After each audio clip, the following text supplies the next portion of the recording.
Lee regards himself as an ambassador for Chinese martial art, teaching all who will listen about the ways of the Chinese masters. Now, you told me earlier today that karate and jiu-jitsu are not the most powerful or the best forms of Oriental fighting. What is the most powerful or the best form?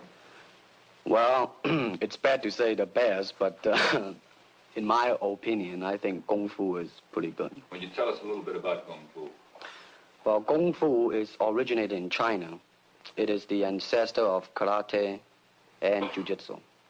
It's more of a complete system, and it's more fluid. By that, I mean it's more flowing. There is continuity in movement instead of one movement, two movement, and then stop. I see. What's the difference between a Kung Fu punch and a karate punch? Well, a karate punch is like an iron bar, whack. A Kung Fu punch is like an iron chain with an iron ball attached to the end, and it go whang, and it hurt inside. Okay. Lee has studied a system of Chinese Kung Fu for the past 9 years called Wing Chun, and is considered one of the art's most talented and articulate exponents. His teacher in this art has been an elderly Hong Kong Chinese master by the name of Yip Man. Despite his proficiency in this style of Kung Fu, his study of philosophy has caused him to question. And now he begins to question why most martial artists, Chinese and otherwise, seem more concerned with preserving tradition than with looking more deeply into the matter to penetrate through to the ultimate truth of martial art. Moreover, Lee has begun to develop his own method of Kung Fu, which he describes as non-classical in nature and which takes as its core the principles of economy of motion, simplicity, and directness. All right, for instance, you will read it in a book, in a magazine and everything, that when somebody grabs you, you will first do this, and then this, and then, and then, and then, and then, thousands of steps before you do a single thing. Of course, these kind of magazine would teach you to be feared by your enemies and admired by your friends and everything. But in Kung Fu, it always involves a very fast motion. Like, for instance, a guy grabbing your hand. It's not the idea to do so many steps. Step him right on the instep. He'll let go. This is what we mean by simplicity. Same thing in striking and in everything. It has to be based on a very minimum motion so that everything would be directly expressed. One motion, and he's gone. Doing it gracefully, not to go, yelling and jumping all over him, but to do that. Excuse me. Both the American and Chinese martial art communities resent his iconoclasm. For such a young man to stand up against thousands of years of tradition and venerated authority is considered a direct threat to the status quo and its entrenched power base.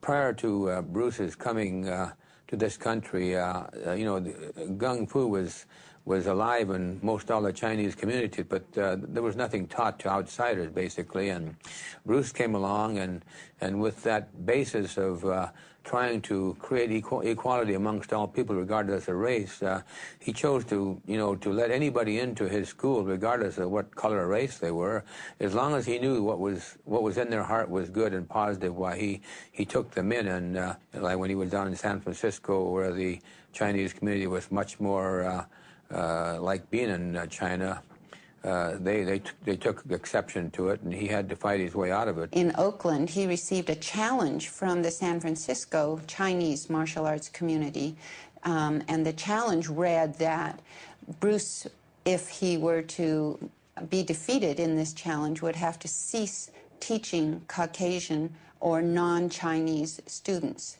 And the Chinese martial artist came over from San Francisco to Bruce's studio in Oakland, and a very formal challenge took place. I was present there. In fact, I was 8 months pregnant with Brandon, and James Lee was there.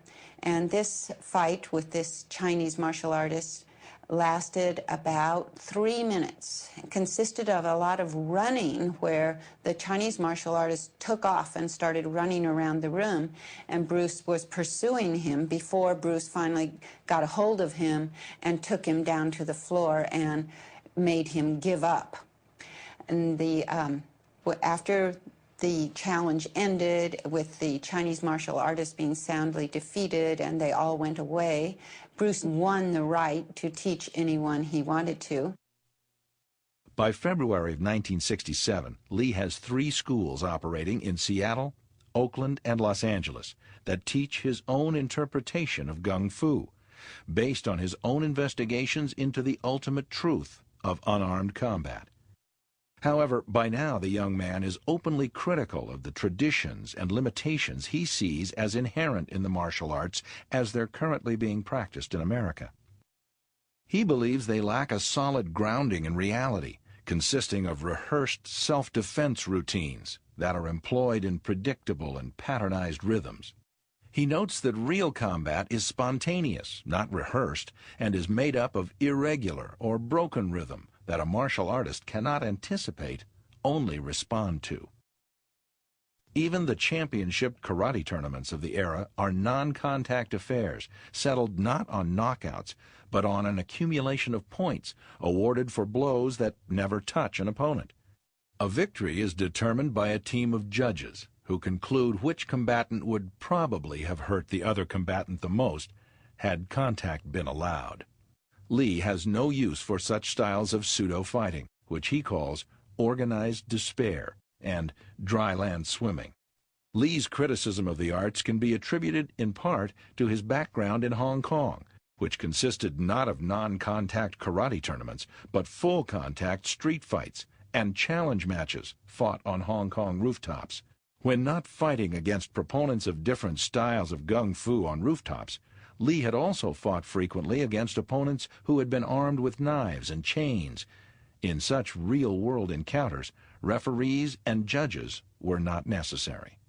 Rather than participating in non-contact karate tournaments, which he considers little more than glorified games of tag, Lee instead devotes himself to devising a more scientific approach to unarmed combat. His research leads him to the science of Newtonian physics and the techniques and principles of European fencing and Western boxing, where efficiency, not tradition, are the touchstones of both disciplines. Lee's research causes him to understand that the only litmus test of a combative technique's worth is whether or not it can be landed effectively on an opponent. Anything that's ornamental is discarded from his style. He retains only those techniques that he himself has determined to be practical in real self-defense situations. Lee is the first martial artist in North America, if not the world, to have his students don boxing gloves, headgear, and body protectors and spar all out. Nothing is rehearsed, no punches are pulled, and full-contact, reality-based martial art is the order of the day. In 1967, Lee introduces the concept of full-contact sparring at the International Karate Tournament in Long Beach, California. Defense is not emphasized in his new reality-based method, as this would be allowing one's opponent to set the tone and tempo in a real fight. Instead, the focus of Lee's new approach to combat is on attack, or more precisely, on intercepting the opponent's attack with an attack of one's own. By midsummer of 1967, Lee has determined that the defining attribute of his new approach to martial art is the principle of interception. As the Cantonese term for unarmed combat is typically represented by a character indicating a fist, Lee christens his new approach Jeet Kune Do, the way of the intercepting fist.